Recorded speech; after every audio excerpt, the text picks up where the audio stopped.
राधे राधे दोस्तों। एक बार आप कमेंट बॉक्स में सबसे पहले जय शनिदेव जरूर लिख दीजिए। जैसा कि आप सभी को पता है कि शनिवार का दिन शनिदेव को समर्पित है। शनिदेव को काली चीजें अति प्रिय है, इसीलिए उनकी पूजा काली चीजों के द्वारा की जाती है। काली चीजों में काले वस्त्र, तेल, उड़द आदि शनिदेव को चढ़ाया जाता है। शनिवार का व्रत शनि की दशा को दूर करने के लिए किया जाता है और इस दिन शनि स्तोत्र का पाठ भी विशेष लाभदायक सिद्ध होता है। मैं आपको आज इस वीडियो में एक कथा सुनाने वाली हूँ जो आप शनिवार के व्रत में कर सकते हैं। एक समय सूर्य, चंद्रमा, मंगल, बुध, बृहस्पति, शुक्र, राहु और केतु, इनके साथ साथ शनि, इन ग्रहों में आपस में झगड़ा हो गया कि हम सब में सबसे बड़ा कौन है। सब अपने अपने को बड़ा कहते थे। जब आपस में कोई निश्चय ना हो सका तो सबके सब आपस में झगड़ते हुए इंद्रदेव के पास गए और कहने लगे कि आप सभी देवताओं के राजा हो, इसलिए आप हमारा न्याय करके हमें बतलाओ कि नव ग्रहों में सबसे बड़ा कौन है। राजा इंद्र इनका प्रश्न सुनकर घबरा गए और कहने लगे कि मुझ में यह सामर्थ्य नहीं है कि जो मैं किसी को बड़ा या छोटा बतलाऊं। मैं अपने मुख से किसी के बारे में कुछ भी नहीं कह सकता हूँ। हाँ, लेकिन एक उपाय हो सकता है। इस समय पृथ्वी पर राजा विक्रमादित्य दूसरों के दुख का निवारण करने वाले हैं, इसलिए तुम सब मिलकर उन्हीं के पास जाओ, वही तुम्हारे दुखों का निवारण करेंगे। ऐसा वचन सुनकर सभी ग्रह देवता चलकर भूलोक में राजा विक्रमादित्य की सभा में जाकर उपस्थित हुए और अपना प्रश्न राजा के सामने रखा। राजा उनकी बात सुनकर बड़ी चिंता में पड़ गए कि मैं अपने मुख से किसको बड़ा और किसको छोटा बतलाऊं। जिसको छोटा बतलाऊंगा वही क्रोध करेगा। परंतु उनका झगड़ा निपटाने के लिए एक उपाय सोचा कि सोना, चांदी, कांसा, पीतल, शीशा, रांगा, जस्ता, अभ्रक और लोहा, 9 धातुओं के 9 आसन बनवाए। अब सभी आसनों को क्रम से, जिसे सोना सबसे पहले और लोहा सबसे पीछे बिछाया गया। इसके पश्चात राजा ने सब ग्रहों से कहा कि आप सब अपने अपने सिंहासनों पर बैठ जाइए। जिसका आसन सबसे आगे है वह सबसे बड़े और जिसका आसन सबसे पीछे है वह सबसे छोटा जाने जाएंगे। क्योंकि लोहा सबसे पीछे था और वह शनिदेव का आसन था, इसलिए शनिदेव ने समझ लिया कि राजा ने मुझको सबसे छोटा बना दिया है। इस पर शनिदेव को बड़ा क्रोध आया और कहा कि राजा, तुम मेरे पराक्रम को नहीं जानता। सूर्य एक राशि पर 1 महीना, चंद्रमा 2.25 महीना, 2 दिन मंगल, 1.5 महीना बृहस्पति, 13 महीने बुध और शुक्र 1 महीने, परंतु मैं एक राशि पर 2.5 अथवा 7 साल तक रहता हूँ। बड़े बड़े देवताओं को भी मैंने भीषण दुख दिए हैं। राजन सुनो, राम जी को 7.5 आई तो वनवास हो गया। रावण को 7.5 आई तो राम जी ने लक्ष्मण की सेना लेकर लंका पर चढ़ाई कर दी, रावण के कुल का नाश कर दिया। हे राजा, अब तुम सावधान रहना। राजा कहने लगा, जो कुछ भाग्य में होगा देखा जाएगा।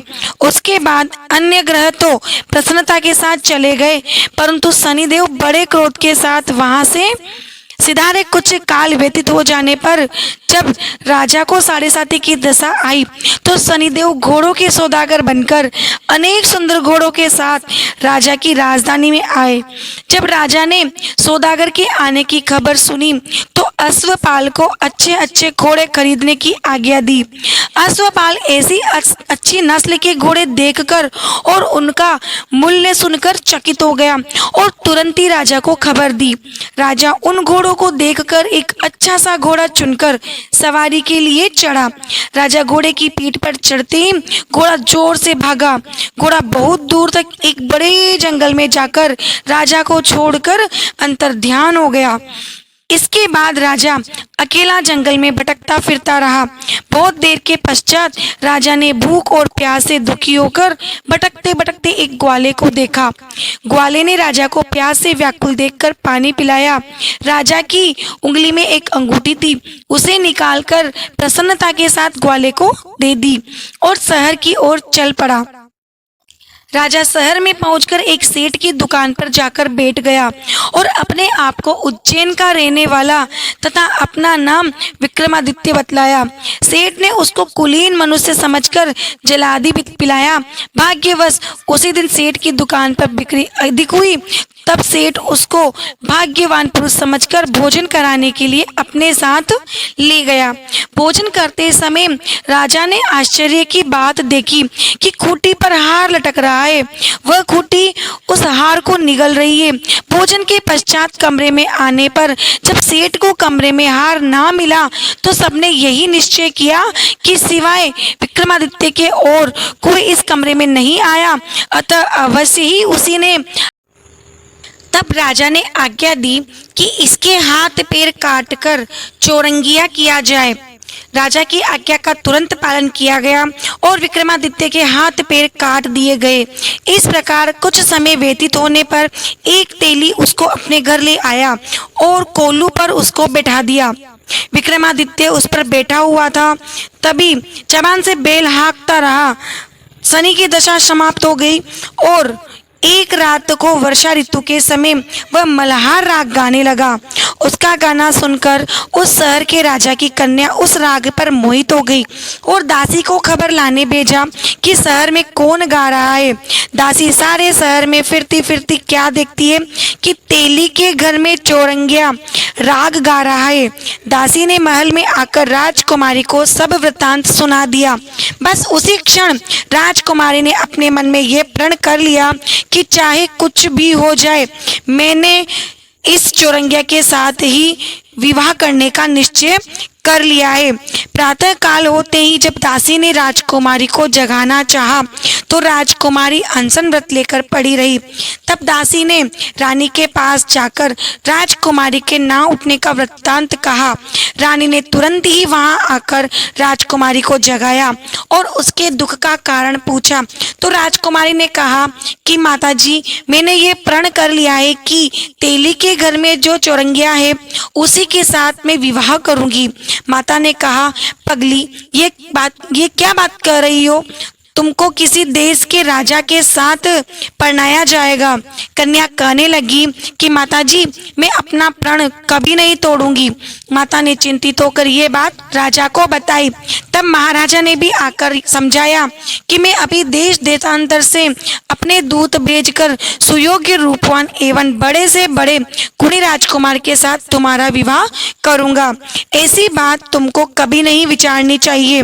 कन्या ने कहा, पिताजी, मैं अपने प्राण त्याग दूंगी परंतु दूसरे से विवाह नहीं करूंगी। इतना सुनकर राजा ने क्रोध से कहा, यदि तेरे भाग्य में ऐसा ही लिखा है तो जैसी तेरी इच्छा हो वैसा ही कर। राजा ने तेली को बुलाकर कहा कि तेरे घर में चौरंगिया है, उसके साथ मैं अपनी कन्या का विवाह करना चाहता हूँ। तेली ने कहा कि ये कैसे हो सकता है? कहाँ आप हमारे राजा और कहाँ मैं एक नीच। परंतु राजा ने कहा कि भाग्य के लिखे को कोई नहीं टाल सकता, अपने घर जाकर विवाह की तैयारी करो। राजा ने उसी समय तोरण और वंदनवार लगवाकर अपनी राजकुमारी का विवाह चौरंगिया विक्रमादित्य के साथ कर दिया। रात्रि को जब विक्रमादित्य और राजकुमारी महल में सोए तो आधी रात में शनिदेव ने विक्रमादित्य को स्वप्न में कहा कि राजा, कहो मुझको छोटा बतलाकर तुमने कितना दुख उठाया। राजा ने क्षमा मांगी। शनिदेव ने प्रसन्न होकर विक्रमादित्य को हाथ पैर दे दिए। तब राजा ने कहा, महाराज, मेरी प्रार्थना स्वीकार करें कि जैसा दुख आपने मुझे दिया ऐसा किसी और को ना दे। शनिदेव ने कहा कि तुम्हारी प्रार्थना स्वीकार है। जो मनुष्य मेरी कथा सुनेगा या कहेगा उसको मेरी दशा में कभी भी किसी भी प्रकार का दुख नहीं होगा और जो नित्य ही मेरा ध्यान करेगा या चींटियों को हटा डालेगा उसके सब सब मनोरथ पूर्ण होंगे। इतना कहकर शनिदेव अपने धाम को चले गए। राजकुमारी की आंख खुली और उसने राजा के हाथ पांव देखे तो आश्चर्य को प्राप्त हुआ। उसको देखकर राजा ने अपना समस्त हाल कहा कि मैं उज्जैन का राजा विक्रमादित्य हूँ। यह सुनकर राजकुमारी अत्यंत प्रसन्न हुई। प्रातःकाल राजकुमारी से उसकी सखियों ने पूछा तो उसने अपने पति का समस्त वृत्तांत कह सुनाया। तब सबने प्रसन्नता प्रकट की और कहा कि ईश्वर ने आपकी मनोकामना पूर्ण कर दी। जब उस सेठ ने यह सुना तो वे विक्रमादित्य के पास आया और राजा विक्रमादित्य के पैरों पर गिरकर क्षमा मांगने लगा कि मैंने आप पर चोरी का झूठा दोष लगाया, अतः आप मुझको जो चाहे दंड दें। राजा ने कहा कि मुझ पर शनिदेव का कोप था, इसी कारण यह सब दुख मुझको प्राप्त हुआ। इसमें तुम्हारा कोई दोष नहीं, तुम अपने घर जाकर अपना कार्य करो। सेठ बोला कि मुझे तभी शांति होगी जब आप मेरे घर चलकर प्रीतिपूर्वक भोजन करेंगे। राजा ने कहा जैसी आपकी मर्जी वैसा ही करें। सेठ ने अपने घर जाकर अनेक प्रकार के 36 तरकारी 32 भोजन बनवाए और राजा विक्रमादित्य को प्रीतिभोज दिया। जिस समय राजा भोजन कर रहे थे एक अत्यंत आश्चर्य की बात हो गई। सबको दिखाई दिया कि जो खूंटी पहले हार निगल रही थी अब वह हार को उगल रही है। जब भोजन समाप्त हो गया तो सेठ ने हाथ जोड़कर बहुत सी मोहरे राजा को भेंट की और कहा कि मेरे श्री कंवर नाम की एक कन्या है, उसका पाणी ग्रहण आप करें। इसके बाद सेठ ने अपनी कन्या का विवाह राजा के साथ कर दिया और बहुत सा दान दहेज आदि दिया। इस प्रकार कुछ दिनों तक वहां निवास करने के पश्चात विक्रमादित्य ने शहर के राजा से कहा कि अब मेरी उज्जैन जाने की इच्छा है। फिर कुछ दिन के बाद विदा होकर राजकुमारी मन भावनी सेठ की कन्या श्री कंवरी तथा दोनों जगह के दहेज में प्राप्त अनेक दास दासी रथ और पालकियों सहित राजा विक्रमादित्य उज्जैन की तरफ चले। जब शहर के निकट पहुंचे और प्रवासियों ने राजा के आने का संवाद सुना तो समस्त उज्जैन की प्रजा आगवानी के लिए गई। तब बड़ी प्रसन्नता से राजा अपने महल में पधारे। सारे शहर में बड़ा भारी महोत्सव मनाया गया और रात्रि को दीपमाला की गई। दूसरे दिन राजा ने शहर में यह सूचना कराई कि शनिश्चर देवता सभी ग्रहों में सर्वोपरि है। मैंने उनको छोटा बतलाया, इसी से मुझको ये दुख प्राप्त हुआ है। इस कारण सारे शहर में सदा शनिश्चर की पूजा की जाएगी और कथा कही जाएगी। तब से उस उज्जैन नगरी में शनिदेव की पूजा होने लगी और प्रत्येक व्यक्ति कथा कहने लगे। राजा और प्रजा अनेक प्रकार के सुख भोगते रहे। जो कोई शनिश्चर की इस कथा को पढ़ता है या सुनता है शनिदेव की कृपा से सब दुख दूर होते हैं। और शनिवार की कथा को व्रत के दिन अवश्य ही पढ़ना चाहिए और इस दिन हो सके तो शनिदेव की चालीसा भी जरूर करें और इस दिन शनि सहस्त्र नाम का पाठ भी अवश्य करें।